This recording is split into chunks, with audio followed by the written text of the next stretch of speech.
Hi guys, part 4 to Mrs. Piggle Wiggle. Sorry the lighting's a little crazy. The weather's weird outside.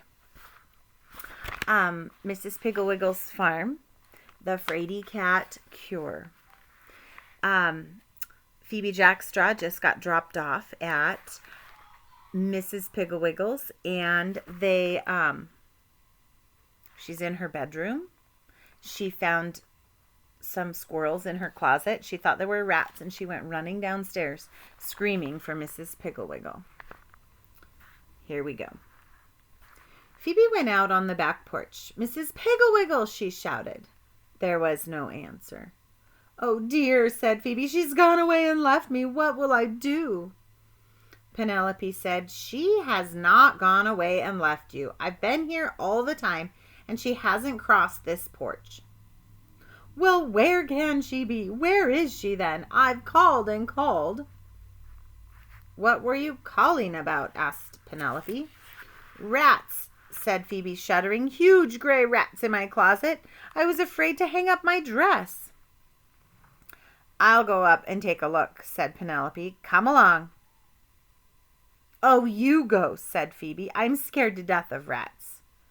"You're scared to death of everything," said Penelope, "so come along and show me where you saw the rats." "Oh, all right," said Phoebe. "Do you want to ride on my shoulder?" "Heavens, no," said Penelope. "I can't abide nervous, jumpy people. I'll walk." When Phoebe opened the closet door, Taylor and Filbert said, "Chugga, chugga, chugga." Phoebe screamed, and Penelope said, "You ninny, those are squirrels. Come here, Taylor and Filbert. Come and show yourselves to this silly girl." Rolling walnuts ahead of them, Taylor and Filbert came over into the light of the doorway. Phoebe said, "Oh, they are squirrels. Will they bite me?" "Of course not," said Penelope. "Squirrels aren't carnivorous." "Thanks, boys," she said to the squirrels, who sat back expectantly. "She just wanted to see you." "Now," she said to Phoebe, "hang up your dress and your coat." Trembling a little, Phoebe did so.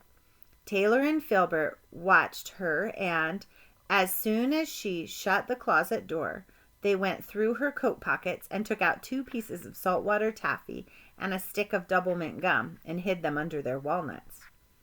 When they got downstairs, Mrs. Piggle Wiggle still wasn't there. Penelope suggested that they go down to the barn and look for her. "Are there animals in the barn?" Phoebe asked fearfully. "Naturally," said Penelope. "Did you think there'd be Eskimos?" "Oh, are there Eskimos around here?" Phoebe said, shivering. "No, but Eskimos are very nice people," said Penelope. "Now come on." They walked down to the watering trough. Evelyn and Warren and the goslings, and Millard and Martha and the ducklings were swimming around in the pond. Of course, the minute he saw Phoebe, Warren began to hiss and stretch his neck and flap his wings. And of course, Phoebe screamed and ran back to the house. "Oh, Warren, for heaven's sake," Penelope said. "That girl's only a visitor and wouldn't harm your goslings anyway. Have you forgotten what Mrs. Piggle Wiggle told us the other night?" "What?" said Warren. What? Asked Willard and Martha. "She told us this girl Phoebe is very timid, and while she is here we are to be as gentle as possible. Now get back in the pond and hush up. I'll go up to the house and coax her down here again."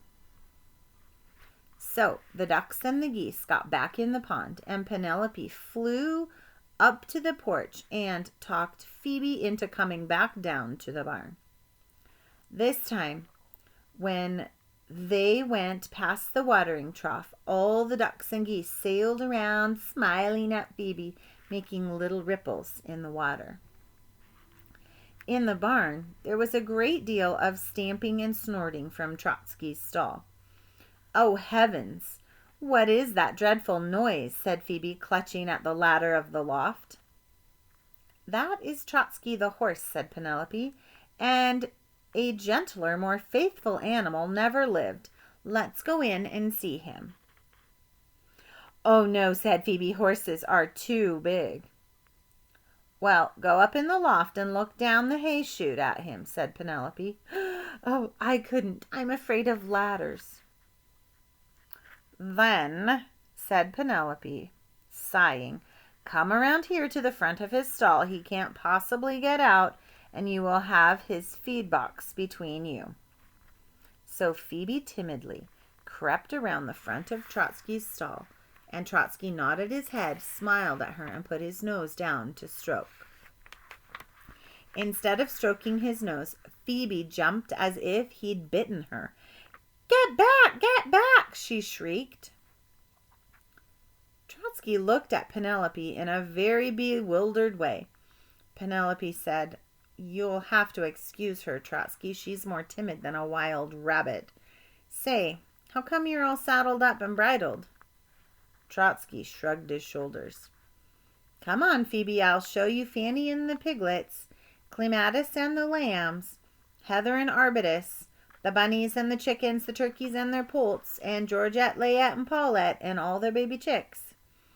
I can tell you right now that you won't want to see Pulitzer the owl or Billy the bat or Winston Toad." Fanny was fairly civil to Phoebe, and the piglets were darling. They squealed and played and then let Penelope. And when Penelope pulled up the little door into Lester's pen, Armour and Swift came in and let Phoebe hold them and pat them. Heather was as timid and sweet-smelling as any calf, and Phoebe hugged her around her neck and scratched behind her ears.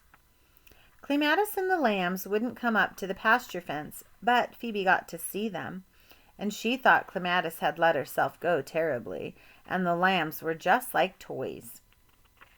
Of course, Phoebe was scared to death of Tom and Tamara, and she jumped 10 feet in the air when Tom gobbled at her. She didn't mind the chickens so much, but her hands were so trembly when she gathered the eggs, she cracked 3 just on the edge of the nests. She liked the bunnies, but she was afraid of the old hens who were taking dust baths in the sunshine by the manure pile. "Well, that's that," said Penelope when the tour was over. "Now we'd better go up and ask Miss Pigglewiggle why Trotsky is saddled. It may be that she is going to teach you to ride." "Oh, no, please, not that," said Phoebe, shivering. I don't want to ride. I don't know how to steer." "Even I can steer Trotsky," said Penelope. "You just tell him where you want to go and he goes. When you get there, he stops. And if you want to stop before, you just say, 'Whoa.' Now, isn't that easy?" "What if I fall off?" "Why should you fall off?" said Penelope. "Anyway, you've got stirrups to put your feet in and the saddle horn to hold on to. Now let's get up to the house." When they got up to the house, they still didn't see Mrs. Pigglewiggle. She wasn't upstairs, and she wasn't in the parlor, and she wasn't in the kitchen. "Did she tell you where she was going?" asked Penelope. "No," said Phoebe. "I mean, yes, she did. She said she was going to the cellar to get some apples." "Well, maybe we'd better look in the cellar then," said Penelope. "The door is outside there, under the dining room window."